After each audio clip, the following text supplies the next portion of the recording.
마가, 누가, 요한복음.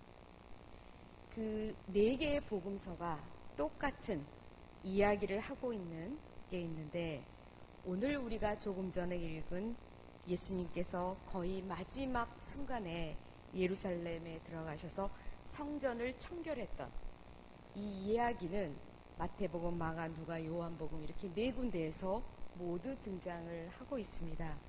사실 네 개가 모두 네 개의 복음서가 같은 내용을 다루고 있는 건 그렇게 많지 않은데 그걸 보면 굉장히 중요한 내용인 것 같습니다.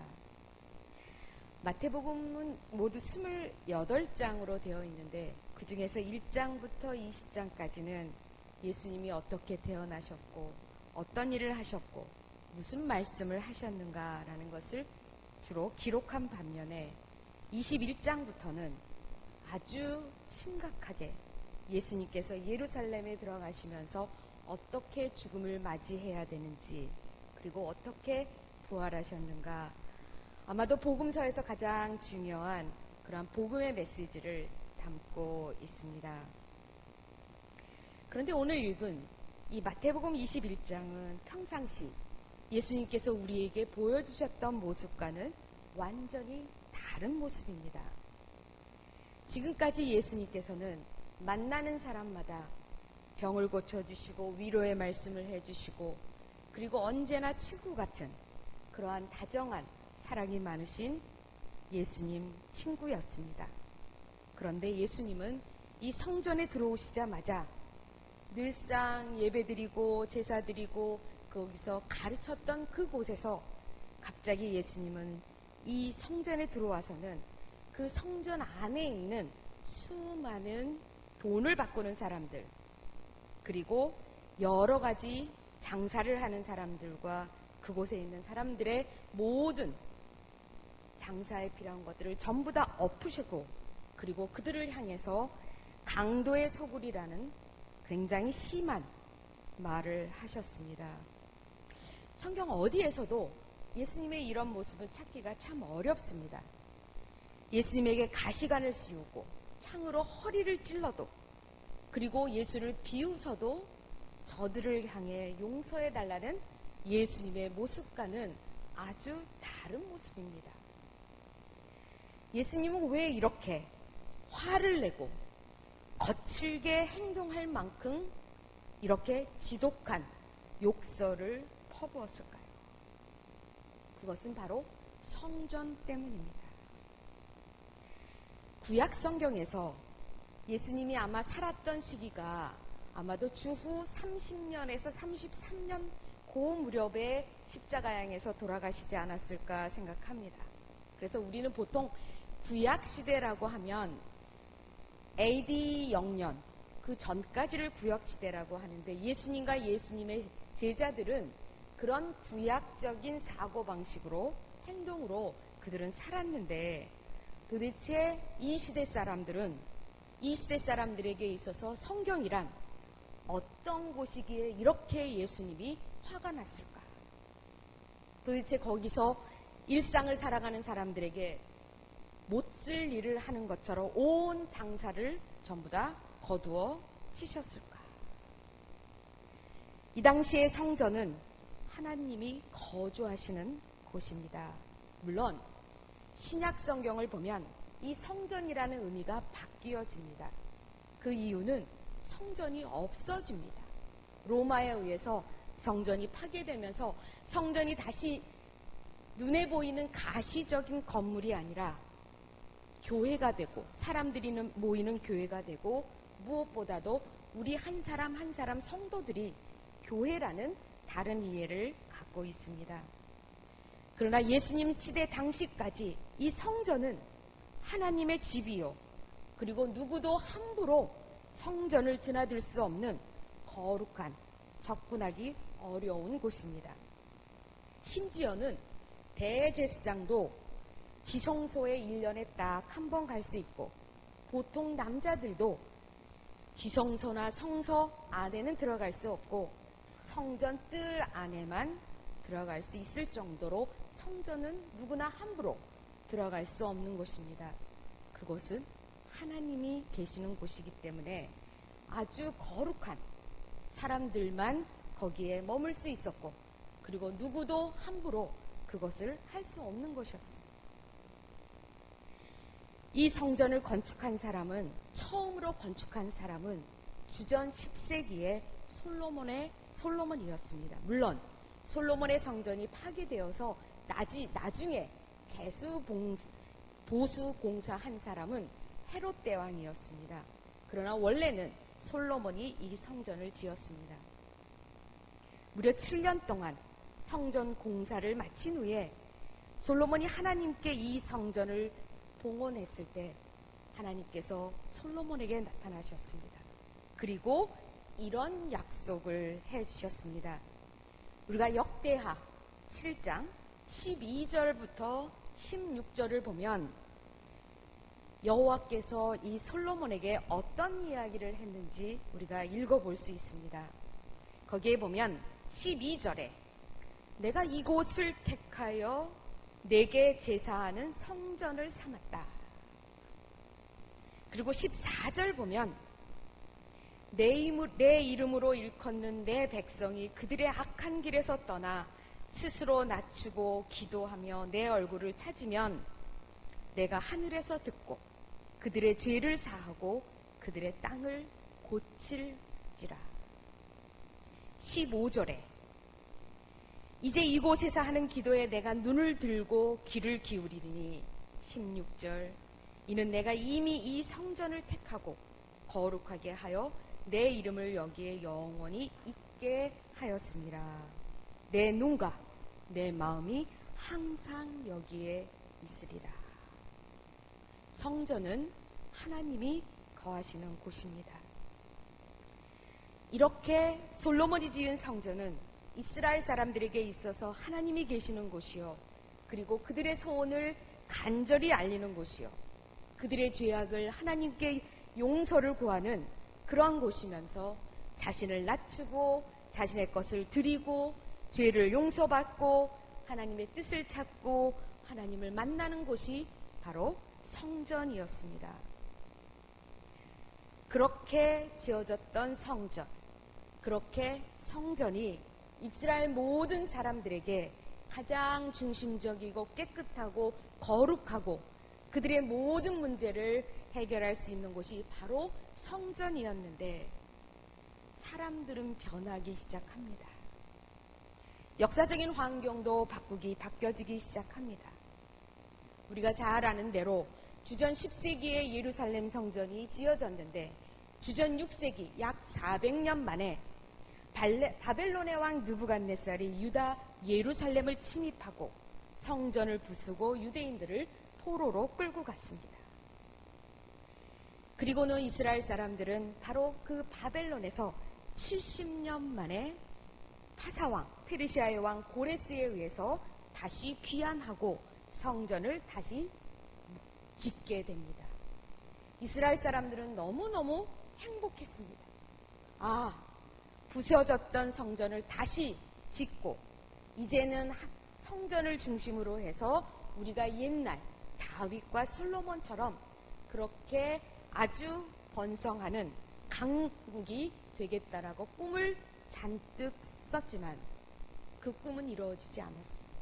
왜냐하면 성전은 새로 지어졌지만 주변에 있는 강대국은 이스라엘이 새로운 나라를 건설하는 걸 원하지 않았어요. 그래서 다윗 후손들을 이렇게 저렇게 전부 암살을 해서 다윗 자손들이 실제로 남아있는 사람들이 거의 없게 되었습니다. 페르시아, 우리가 말하는 파사 왕은 좋다. 성전을 짓는 데 있어 내가 너희에게 여러 가지로 지원을 해줄 수는 있지만 나라는 다시 만들지 마라. 독립국가는 되지 마라. 그래서 이스라엘 사람들은 이 성전에서 모든 것이 이루어졌습니다.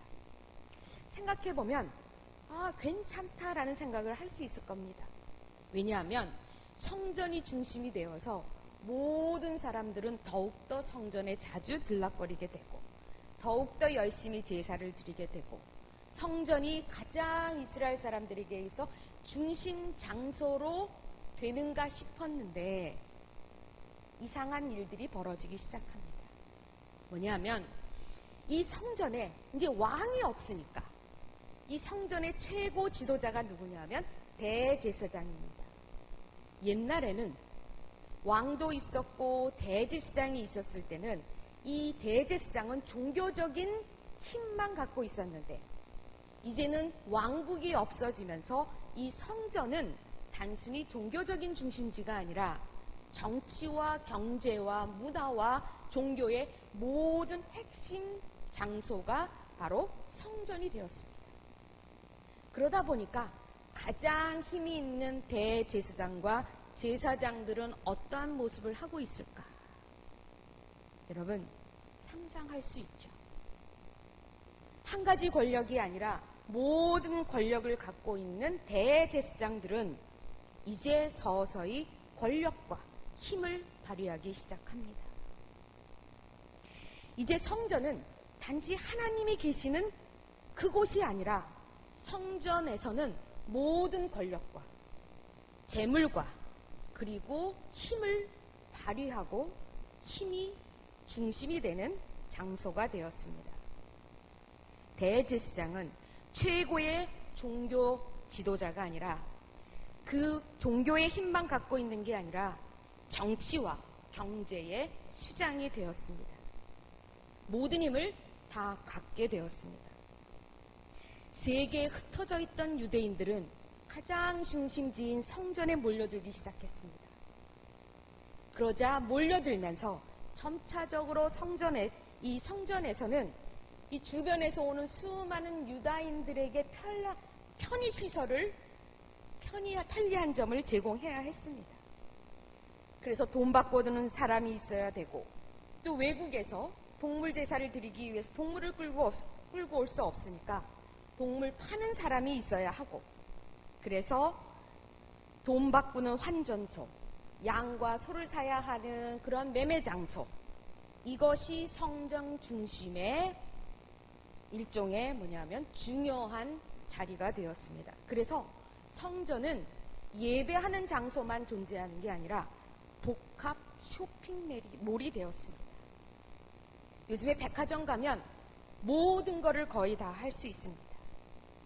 그래서 이제 서서히 하나님이 가장 중심이 되었던 그 성전에 이제는 모든 권력이 집합되면서 점차적으로 그곳은 세속화가 되기를 시작합니다.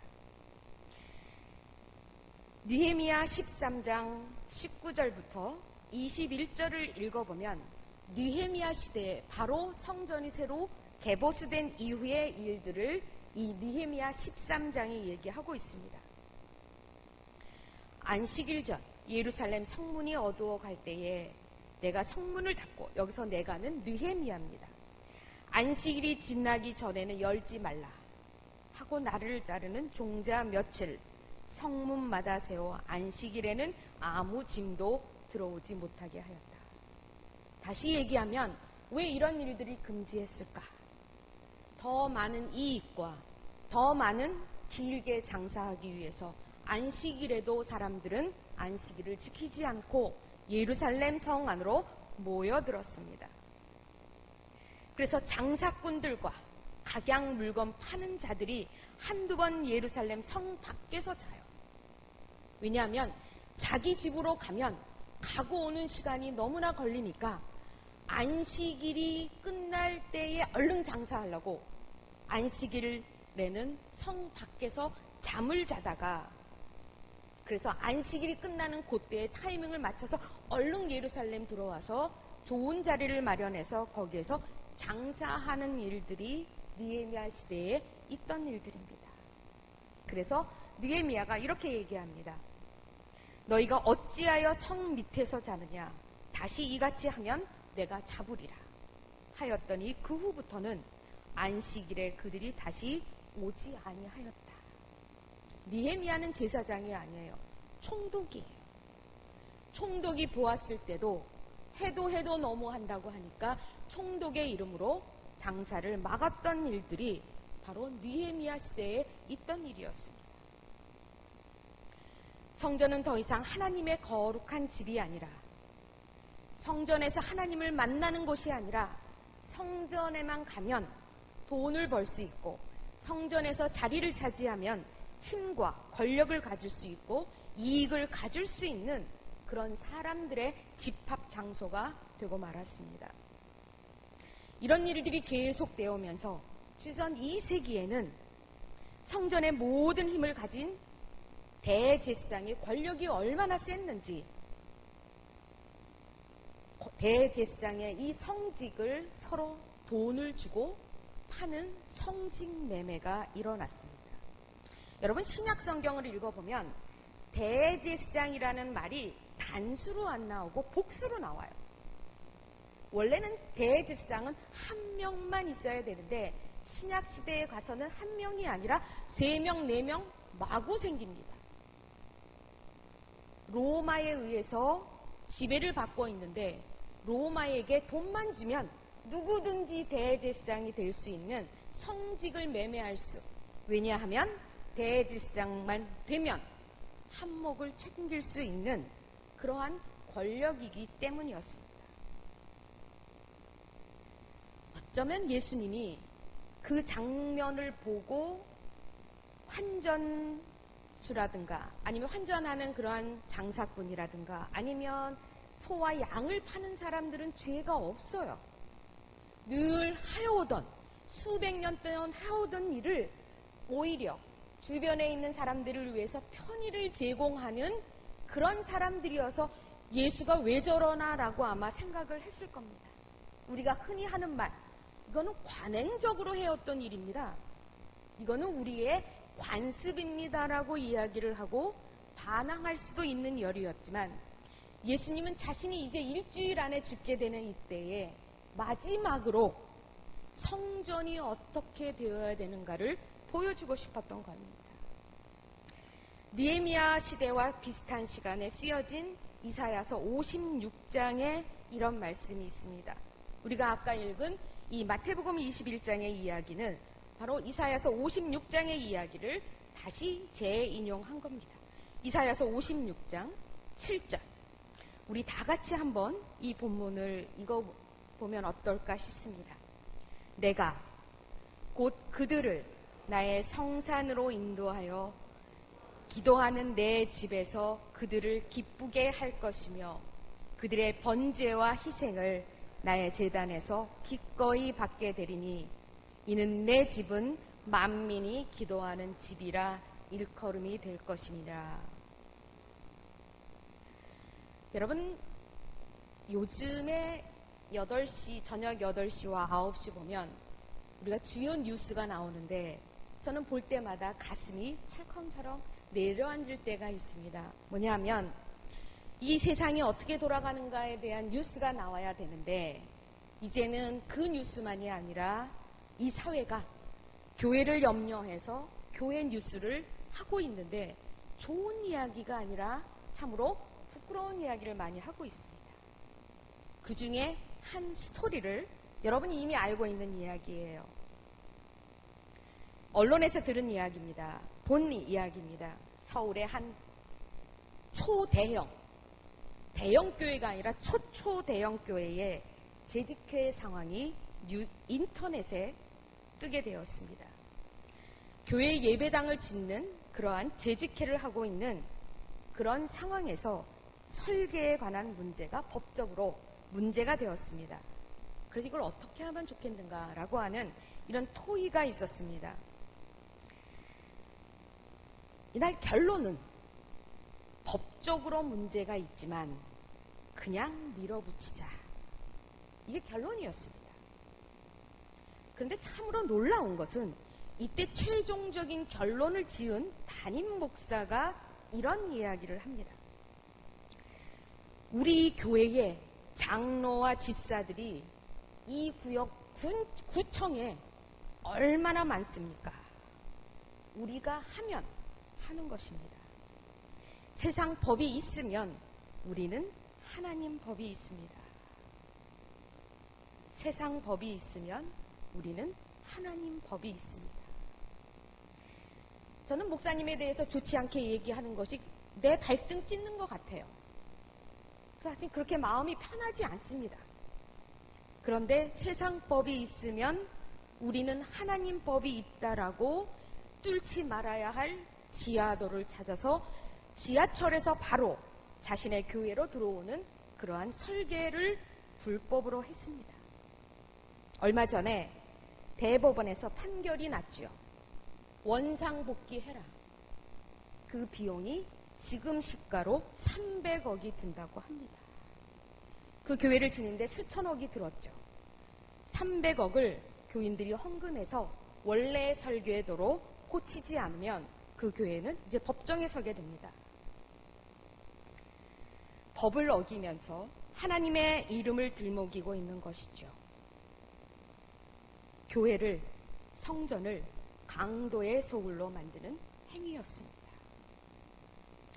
그때부터 솔로몬의 성전이 있고 바벨론 포로가 끝나고 새로운 성전이 지어진 이후부터 성전이 모든 권력의 중심이 되면서 대제사장이 하나님을 섬기고 그리고 하나님에게 온 헌신을 해야 하는 그런 힘을 갖고 있는데 세상의 정치와 권력과 모든 문화의 힘까지 다 갖고 있을 때에 그 권력은 썩게 되어 있습니다. 그래서 성전은 나중에 인간의 욕심이 들거리는 장소가 강도의 소굴이 되고 말아서 예수님이 돌아가시기 전에 이번에 한번 하지 않으면 다시는 하지 못할 것 같으니까 예수님께서는 칼을 드셨습니다. 아무도 하지 못한 일. 예수님께서 십자가로 가시기 전에 성전의 원래의 모습으로 돌아가야 된다고 그 당시에 상인들은 억울했지만 그 상인들을 모두 내치셨습니다. 하나님이 계시는 성전은 욕망의 집합장소가 아니라 그 욕망을 비우고 하나님이 머물게 하는 장소가 되어야 된다고 하나님은 외치셨습니다. 당시의 대제사장들, 제사장들, 성직자들, 율법학자들, 그리고 장사꾼들은 예루살렘 성전이 자신들의 것이냐 주인 행세를 하고 자신들의 욕심을 이루는 장소로 바뀐 것을 예수님은 화를 내면서 그들을 질타하셨고 이 질타로 말미암아 권력자들의 미움을 받아서 예수는 죄가 없으신데 십자가 처형이라고 하는 정치적인 죄목으로 죽게 되었습니다. 어떤 사람들에게는 성전은, 교회는 돈을 버는 장소가 되었고 자신의 힘을 키우는 그러한 욕심의 장터가 되었습니다.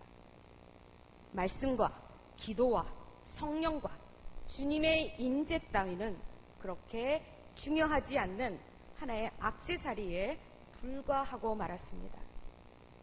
성전을 사적인 이익의 장소로 만들었던 것이죠. 바로 예수님께서 이렇게 엄청난 일을 벌이시고 있는 이때에 눈치 없는 맹인과 다리 저는 사람들이 예수님께 대책 없이 나옵니다. 그때 예수님은 자신이 하던 일을 멈추시고 그들을 주목하고 그들을 고쳐주셨습니다. 여러 종류의 장애인들이 성전에서 예수께 나오매 기도하는 집, 성전은 바로 이래야 한다고 그들을 고쳐주셨습니다. 성전의 참 모습을 보여주셨습니다. 가난한 사람, 억울한 사람, 순수한 사람, 그리고 심령이 가난해서 주님밖에는 의지할 분이 없다고 고백하는 자신의 죄 때문에 하나님을 만나야 하고 자신의 죄를 속죄하기 위해서 힘들게 찾아온 그 성전에 자리를 하고 있는 그 자리에 바로 성전은 이런 곳이어야 한다고 예수님은 그 힘든 사람을 위로하시고 고쳐주셨습니다. 저는 성전의 참 모습은 이런 모습이 성전의 참 모습입니다. 그 성전이 바로 우리의 교회고 그리고 우리 모든 사람은 단순히 보이는 성전이 아니라 우리 자신이 성전이 되어야 한다고 하셨습니다. 예수님께서는 성전이, 그리고 우리 교회가, 그리고 우리 자신이 이렇게 되기를 기다리고 계십니다. 인간의 욕심과 욕망을 비우고 하나님의 뜻을 채우는 기도가 가득한 곳이 바로 성전이고 교회고 우리 그리스도인들입니다. 기도란 하나님이 주인 되기를, 하나님의 뜻이 이 땅에 이루어지기를 소망하는 것입니다. 하나님의 나라가 되기를 꿈꾸고 바라고 결단하는 것이 바로 기도의 참 모습입니다. 우리 효자동교회 여러분, 이제 100년이 되어 갑니다. 어떻게 이 효자동교회가 100년을 넘어서서 200년이 되고, 그리고 우리 후손들의 참 기도하는 집으로 남을 수 있을까요? 이제 우리는 우리의 욕심과 이기심과 그리고 버려야 할 것들을 다 비우고 이 교회가 참으로 하나님의 뜻을 찾고 구하는 기도가 가득한 곳, 성전이 되어야 하지 않겠습니까? 그래야 하나님께서는 우리 교회를 통해서 영광을 받으시고 그리고 우리를 더욱더 축복해 주실 것입니다. 함께 기도하겠습니다. 참 좋으신 하나님 감사합니다. 우리 교회가 주님이 원하시는 기도하는 집이 되게 하옵소서. 예수님의 이름으로 기도를 드리옵나이다.